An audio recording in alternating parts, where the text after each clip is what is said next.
Hi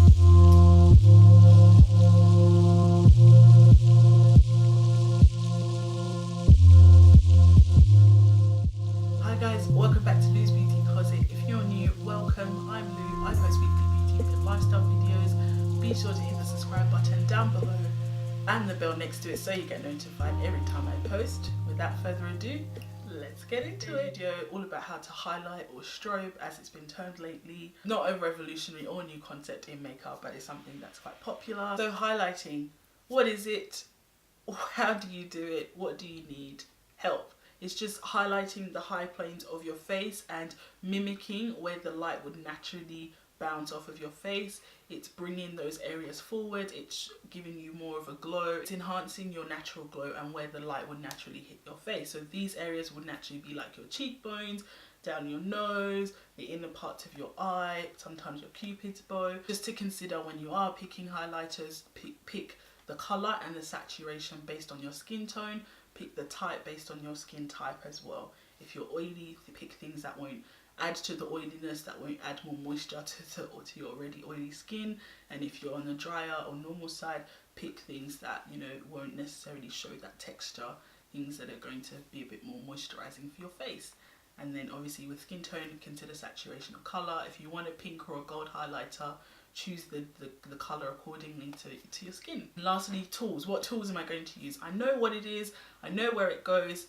What am I going to apply it with? Quite a few brushes. You can use your finger if you're really keen, but just a brush really. And there's some awesome options if you really do not want to buy a new brush, or you just don't want to jump into that whole kettle of fish. You can just use an eyeshadow brush. You can use a fluffy brush like this one. This is the Zoeva 227, MAC 217.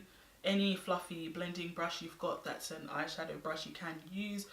This mainly, I would use this for bridge of my nose, for highlighting down the bridge of my nose, tip of my nose, cupid's bow. I do see people use it for their cheekbones, but I think this would be very difficult to blend out because it's a larger area.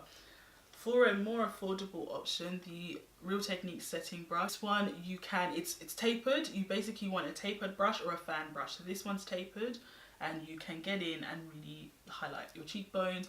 You can even highlight the side of your face.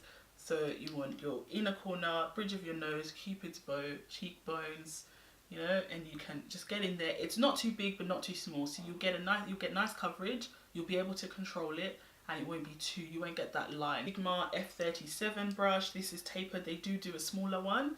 Looks like this. This is also good. Just be careful when you've got big dense brushes like this. You're going to pick up heaps of product. So just go in very lightly, tap, dust off excess, and then place it. And you want to basically go up on the high points of your face. And then I've also got my Wayne Goss Airbrush. Obviously you don't have to go and buy a Wayne Goss brush because they're pretty pricey, but just to show you that, you know, it's mainly just the tapered brushes I'm quite liking these days for highlight. So these are some tapered brush options that you can use. And then, you know, if you're really struggling, you can go for an eyeshadow brush. And then lastly, fan brush. Lots of companies have them. This is the Sigma F42 that I use. Smashbox has one, Real Techniques has one, Morphe has one. I used to have a Morphe one, quite a big fluffy one. Again, just be very careful because of the shape. It is a light application, but you can get that stripe. So just go in lightly, put it on, and then blend it out. And that's it. And if you really do not want to buy a new highlighter, or you're not really into the whole having a separate highlighter, shimmering blush is a good way to get into it as well. I'm a big fan of shimmering blushes. I'll link a video up here where I've spoken about some of my faves. I'm a fan of, for example, this MAC shimmering blush. Here, this is like an iridescent plum. I've got, I think most of my blushes have shimmer in them. I've got another tangerine, and these kind of colours look amazing on dark skin tones and deep skin tones. But blushes that have some sort of shimmer in them look really flattering on the cheeks. I've got a Colourpop one here, which is like a pure, just a pure rose gold copper. Beautiful. This is Bardot. It's stunning. So you can really just go for your life. I've got a deeper gold. So you see what I mean by saturation? If you're really fair, this would look weird on you. It would look like someone punched you in the face, or you know, you've like gone a bit too excited with your contour or your bronzer. So this is what I mean by saturation. This is gold, but it's a deep gold. It's like a bronze kind of. I've got lighter, I've also got lighter golds, but don't be fooled, this looks a bit different, is a bit famous. This is Mercier Indiscretion. She's since expanded the range. She's got four of them in total. I showed you my Colourpop one that I use as a blush. I've got a Fenty one here, which is rose gold. This is Ginger Binge Moscow Mule. So that's rosy gold. This one's a bit newer. I'll link my Sephora haul up here. I got this one. You can see more goodies. This is the Smashbox Vlada highlighter again. So you can see I really like rose gold highlighters. Also got the Amrezy one, which is gold, but it's also quite champagne gold. And this will look really nice on fair tones as well. Okay, so you dip. So I usually dip and then I'll tap my excess off because you don't want all that going on your face. And then grab your mirror. So I'm literally going to just hold my fan sort of around here really lightly and tilt my head a bit.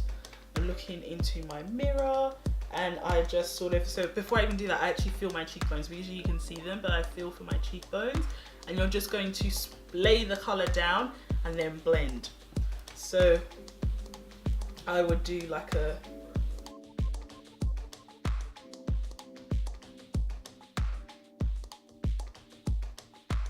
and I bring mine into this sort of C shape as well. So I go C, I'm like placing it and I'm just blending the edges. And I'm sort of using the tip of the fan to blend it. Just not, making sure it's not a stripe down my face basically. So don't just, you know, so just sort of pat the color on and blend it. And I play with, you know, tilt my head a lot because I want to play with angles and just see what it looks like.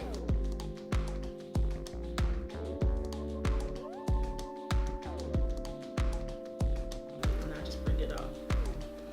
Ooh!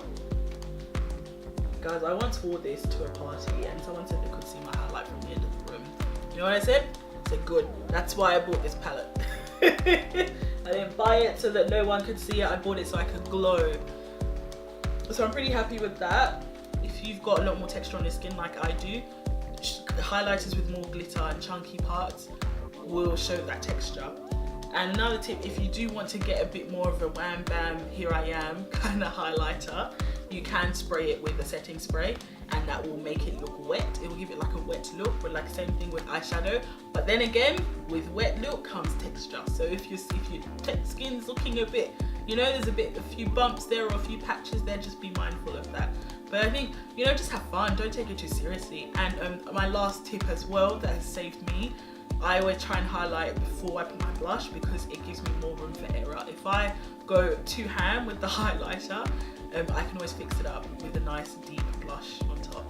So that's it, guys. I hope that was helpful.